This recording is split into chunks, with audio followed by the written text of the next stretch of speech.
बिस्मिल्लाहिर्रहमानिर्रहीम। नाज़रीन अस्सलाम वालेकुम। आज सुप्रीम कोर्ट ऑफ पाकिस्तान में जस्टिस कादी फाइज़ केस की अहम तरीन समाअत हुई।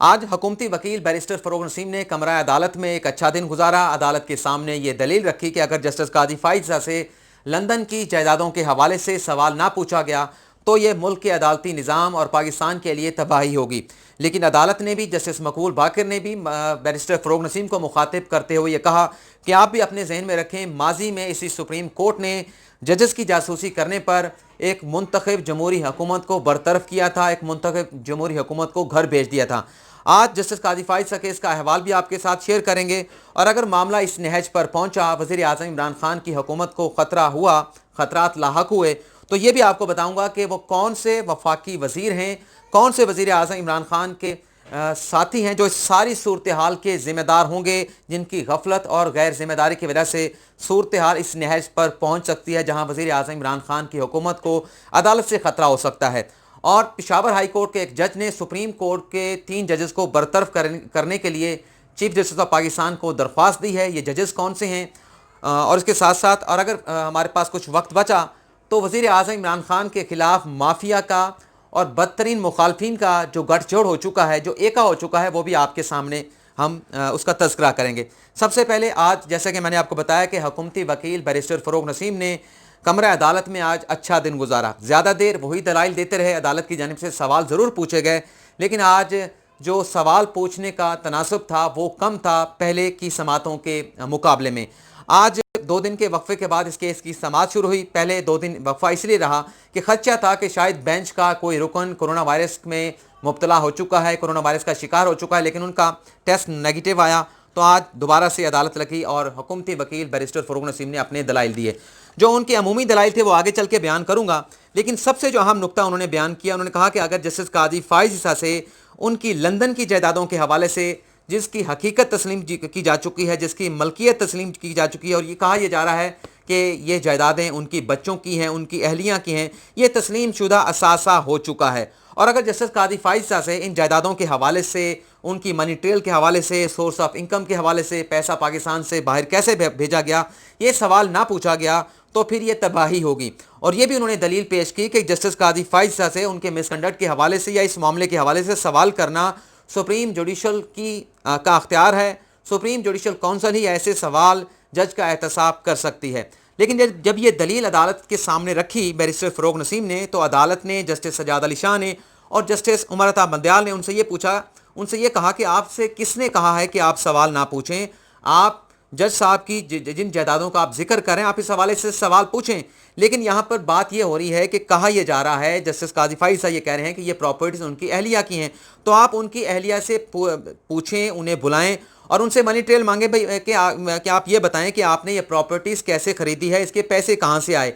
और जस्टिस उमर अता बंदयाल ने यह कहा कि जब खातून जो है वो खुद कफील होगी तो फिर उससे पूछा जा सकता है इन जायदादों के हवाले से। अगर ये दलील है तो आप उनसे पूछ सकते हैं, उस खातून को बुलाकर, जज की अहलिया को बुलाकर, कि ये प्रॉपर्टीज़ कैसे बुलाई गई। लेकिन इस पर बैरिस्टर फ़रोग़ नसीम ने यह दलील अदालत के सामने रखी कि जब डिसिप्लिनरी एक्शन होगा, इंज़बाती कार्रवाई किसी जज के खिलाफ होगी, किसी पब्लिक ऑफिस होल्डर के खिलाफ होगी, तो फिर उसी से पूछा जाएगा कि ये प्रॉपर्टी कैसे बनाई गई, इसके लिए वसाइल कहाँ से आए। लेकिन जस्टिस सजाद अली शाह ने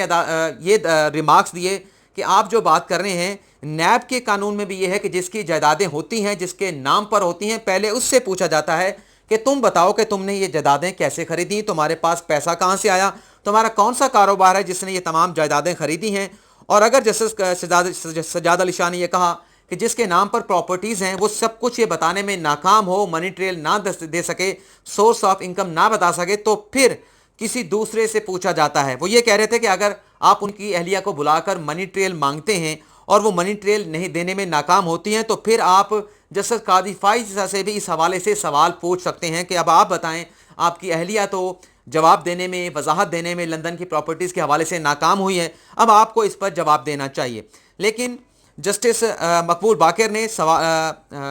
बैरिस्टर फ़रोग़ नसीम को मुखातिब करते हुए कहा कि आप ये भी जहन में रखें कि एक जमहूरी हुकूमत को इसी सुप्रीम कोर्ट ने जासूसी करने पर ख़त्म कर दिया था। और जस्टिस उमर अता बंदयाल ने यह कहा कि बदनीयती पर अभी बैरिस्टर फ़रोग़ नसीम साहब आपने दलाइल नहीं दिए, ये सारा मवाद आपने कैसा इकट्ठा किया, ये आपने जासूसी किस तरह से की जजेस की, اور یہ جاسوسی کر کے یہ سارے ڈاکومنٹس آپ نے کیسے اکٹھے کیے، اس پر سارے تمام نکات پر آپ نے دلائل دینے ہیں۔ ویسے میرے خیال سے میں تھوڑا سا کٹ شارٹ کر دیتا ہوں، جو عمومی دلائل ان کی جانب سے دیے گئے ہیں بیرسٹر فروغ نسیم کی جانب سے، وہ میرے خیال سے ہماری ویڈیو کو صرف طوالت دیں گے۔ یہ جو بات کی گئی ہے نا، جیسا کہ میں نے آپ کو بتایا کہ یہ سارا معاملہ اس نہج پر پہنچتا ہے کہ وزیر اعظم عمران خان کی حکومت کو خطرہ لاحق ہوتا ہے، کیونکہ بہت سارے دوست سوال کرتے ہیں کہ ججز کی جاسوسی کرنے میں کون سی ایسی قباحت ہے جس پر سوال اٹھایا جا رہا ہے جسٹس قاضی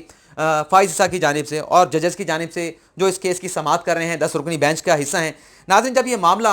ایسٹ ریکوری یونٹ کے پاس پہنچا تھا تو اگر آپ خود یہ سوچیں، جو ہمارے وفاقی وزیر ہیں، جو وزیر اعظم عمران خان کے معاون خصوصی ہیں شہزاد اکبر، ان پر کوئی قدغن نہیں تھی۔ قانون کے مطابق اگر وہ صدر مملکت سے یا وزیر اعظم عمران خان سے یہ تمام انکوائری کرنے کی، یہ تمام تحقیقات کرنے کی اجازت لے لیتے، ایک آتھورائزیشن لے لیتے، تو یہ سوال عدالت کی جانب سے نہ پوچھے جاتے، یہ سوال جسٹس قاضی فائز صاحب کی جانب سے کھڑے نہ کیے جاتے۔ لیکن چونکہ یہ فارمل جو ایک آتھورائزیشن لی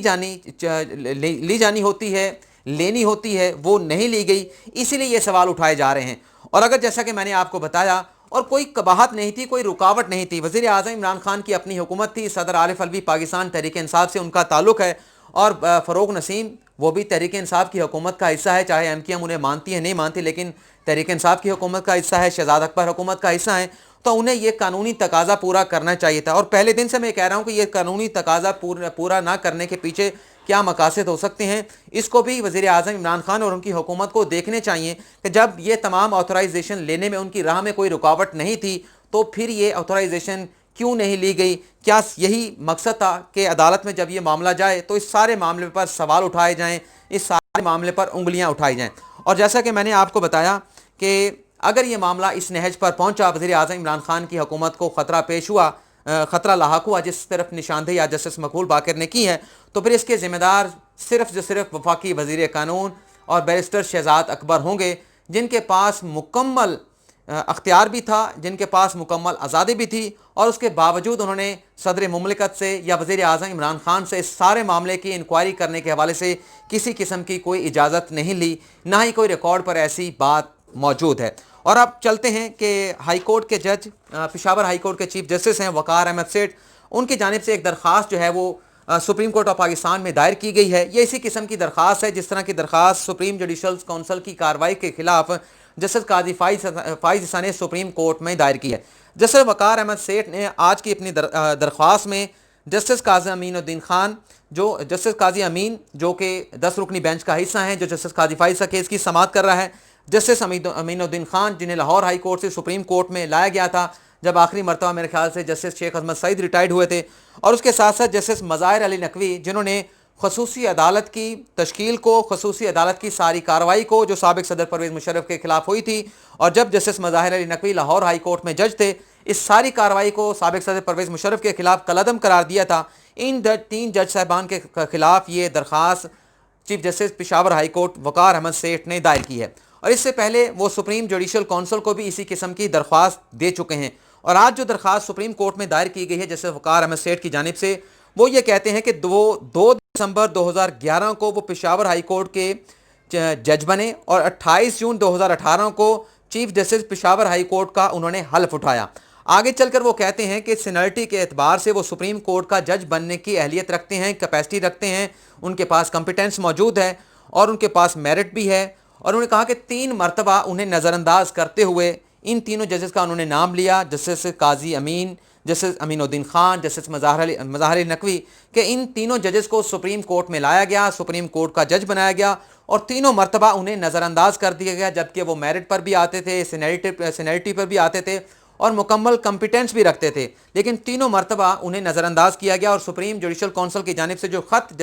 وقار احمد سیٹھ صاحب کہتے ہیں انہوں نے لکھا تھا، اس پر بھی ان کا کوئی موقف جو ہے وہ سپریم جوڈیشل کونسل نے نہیں لیا، اور وہ یہ کہہ رہے ہیں کہ جو نارمز ہیں، جو ایک سیٹل پریکٹس ہے، جو کانسٹیٹیوشن ہے، جو سپریم کورٹ کے اپنے فیصلے ہیں، ان کو نظر انداز کیا جا رہا ہے تمام پروسیس میں۔ انہوں نے یہ بھی کہا کہ آگے چل کے اگر انہیں سپریم کورٹ کا جج بنانے کے لیے کنسیڈر بھی کر لیا جاتا ہے تو ان تمام صورتحال میں وہ ان تمام ججز سے جو ان کے جونیئر تھے، سپریم کورٹ میں آنے کے بعد وہ ان جونیئر ججز سے بھی جونیئر ہو جائیں گے، اور وہ جونیئر جج جو ہائی کورٹ میں ان سے ہائی کورٹس میں चाहे वो पिशावर हाई कोर्ट हो, सिंध हाई कोर्ट हो, चाहे वो लाहौर हाई कोर्ट हो, उनसे जूनियर्स थे, अपॉइंटमेंट के हवाले से वो उनसे सीनियर हो जाएंगे। तो ये उन्होंने बात की है। और उसके साथ साथ उन्होंने ये भी क्या कहा कि वो चीफ जस्टिस हैं, पिशावर हाई कोर्ट में किसी को जज लगाना हो तो सुप्रीम कोर्ट का जो जुडिशल कमीशन है, जो जजेस की अपॉइंटमेंट के हवाले से रिकमेंडेशन पार्लिमानी कमेटी को भिजवाता है, वहाँ पर पिशावर हाई कोर्ट का चीफ जस्टिस भी बैठा होता है। और चीफ जस्टिस ऑफ पाकिस्तान किसी किस्म की रिकमेंडेशन देने में, उसमें पिशावर हाई कोर्ट के चीफ जस्टिस का या किसी भी हाई कोर्ट के चीफ जस्टिस की इनपुट भी शामिल होती है। और अगर किसी जज का एहतसाब करना हो, सुप्रीम जुडिशल काउंसिल में किसी जज के खिलाफ कार्रवाई आती है, तो वहाँ पर भी हाई कोर्ट के 2 सीनियर जज साहबान बैठे होते हैं। तो आइन ने चीफ जस्टिस जो होते हैं हाई कोर्ट्स के, उनकी अहमियत को तस्लीम किया गया है कॉन्स्टिट्यूशन ऑफ पाकिस्तान के आर्टिकल 175A में भी और आर्टिकल 209 में भी। और उन्होंने अदालत से इस्तदाद ये की है कि जिन जजेस को उन्हें नज़रअंदाज करते हुए अपॉइंट किया गया है, उनका नोटिफिकेशन सुप्रीम कोर्ट के जज का जारी किया गया है, उन्हें उनका नोटिफिकेशन ये कलअदम करार दिया जाए और उनकी तरकारियाँ इस हवाले से मनसूख करार दी जाएँ, ख़त्म कर दी जाएँ। अब जैसा कि मैंने आपको बताया था कि अगर वक्त बचेगा तो जो वज़ीर आज़म इमरान खान के ख़िलाफ़ माफिया और बदतरीन मुखालफिन जो आपस में भी एक दूसरे के मुखालफिन थे, वज़ीर आज़म इमरान खान के मुखालफिन थे, उनका गठजोड़ हो चुका है। कल बवजह फौत की मैं अपनी वीडियो नहीं बना पाया, मुझे जल्दी में बहावलपुर आना था, 6 बजे जनाजा पढ़ना था और कल जुमे के रोज़ शाम में कुलखानी होगी, उसके बाद मुझे दोबारा इस्लामाबाद जाना है। तो ये एक कमीशन की कार्रवाई को, कमीशन की रिकमेंडेशन को कल इस्लामाबाद हाई कोर्ट में चैलेंज किया गया था और आज चीफ जस्टिस अतर मिनल्ला की सरबराही में इस केस की समाअत हुई। जो फैसले हुकूमत की जानिब से किए गए थे, नैब को रेफरेंसेस बनाने के, FBR को अख्तियारात दिए गए थे, शुगर माफिया के खिलाफ कार्रवाई का, उसके साथ साथ FIA को मुकदमात भिजवाए गए थे, स्टेट बैंक को भिजवाए गए थे, SACP को भिजवाए गए थे। उन तमाम डायरेक्शन पर हुकूमत पाकिस्तान की सिफारशात पर कार्रवाई इस्लामाबाद हाई कोर्ट ने रोक दी है और ये दरख्वास्त दायर की गई है। इसमें शामिल हैं जहां